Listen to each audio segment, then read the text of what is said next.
नैया चमके चूड़ी शर्मा गई का।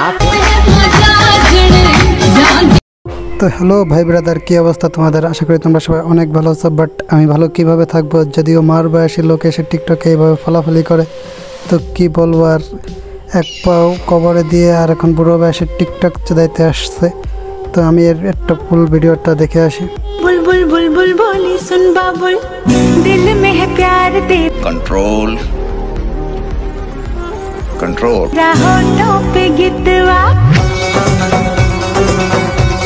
বুড়ো বয়সে যেভাবে এসে টিকটকে ফলাফলি করতে চান, নিজেকে কন্ট্রোল করা খুব বড় দায় হয়ে যাচ্ছে আস্তে আস্তে। আসলে কি বলবো আর, আমি বলে উঠতে পারতেছি না। বলিউডের নোরা ফাতেহাকেও ফেল করে দেবে, মানে মেনে নেওয়া যায় না। তো হচ্ছে মার বয়সী, আসলে আমার মার বয়সের থেকেও বয়সে বড় হবি তুই। তারপরও তোকে আমি একটা কথাই বলতে চাইছি যে আসলে এভাবে রোস্ট করাটা আমার উচিত হচ্ছে না তোকে। তারপরও না করে পারতেছি না, কারণ বুড়ো বয়সে যে ভীমরোগে ধরছে তোরে, তুই হচ্ছে এখন বুড়ো বয়সের ছেলে মেয়ে নিয়ে সুখে শান্তিতে তুই সংসার করবি। তুই কিসের জন্য এসে টিকটকে সেইভাবে ফলাফলি করবি? আর তখনই যখন যারা ছেলেপেলেরা আছে যারা উল্টো পাল্টা কিছু বলবে, আর তখনই ছেলেপেলেদের দোষী হয়ে যাবে। তো এর আরও একটা ভিডিও দেখে আসে কীভাবে নোরা ফাতেহা সানি লিওনির মতন এরা ডান্স করতেছে। আসলে এরকম ডান্স সচরাচর দেখা যায় না। আর তুই এখন বুড়ো হয়ে গেছিস, তুই করবি সুখে শান্তিতে সংসার, 5 ওয়াক্ত নামাজ পড়বি, আর নামাজের জায়গাতে আল্লাহর কাছে দোয়া করবি ছেলে সন্তান আসিস।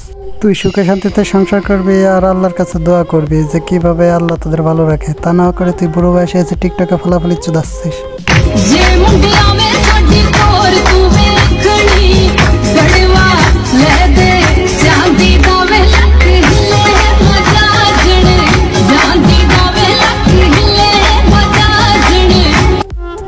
আসলে তোদের দোষ দিয়ে লাভ নেই, তোর দোষ দেবো কী করে আমি? তোর দোষ দিতেও আমার ঘেন্না করতেছে। আসলে ছোটোবেলা থেকে এই আন্টির ইচ্ছা ছিল সে অভিনেত্রী হবে, সে অভিনয় করবে। তো ভুল করে এর জায়গায় নোরা ফাতেহা সানি লিওনি চলে আসে। তো তারপরে আন্টি চান্স পায়নি, তারপরে ছোটো প্ল্যাটফর্মে কাজ করতেছে, টিকটক আর ইত্যাদি ইত্যাদি বিভিন্ন জায়গায়। এইভাবে বুড়ো বয়সে এসে টিকটকে ফলাফলি নাচে দাঁড়াতে পারতি।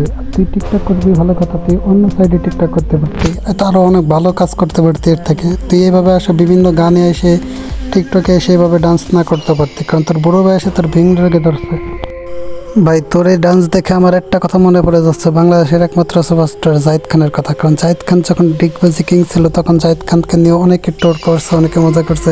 অবশ্যই আমি জাহিদ খানকে টোর করিনি, এখন জাহিদ খান হচ্ছে ডিগবাজি। আসলে তুই পাগলচোদা মহিলা না হলে পরে এটা কখনোই করতি না। আসলে মানুষের তো একটা আত্মসম্মান আছে, তার মধ্যে আসলে সেটা নেই। আসলে মানুষ যত বড় হয় তত মানুষের বোধ বুদ্ধি পিছনে যায়। আসলে কথাটা সত্যি।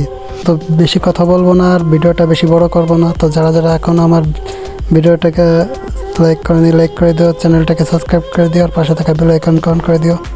আর যারা ফেসবুক থেকে দেখতেছো তারা অবশ্যই কমেন্ট করে জানিও।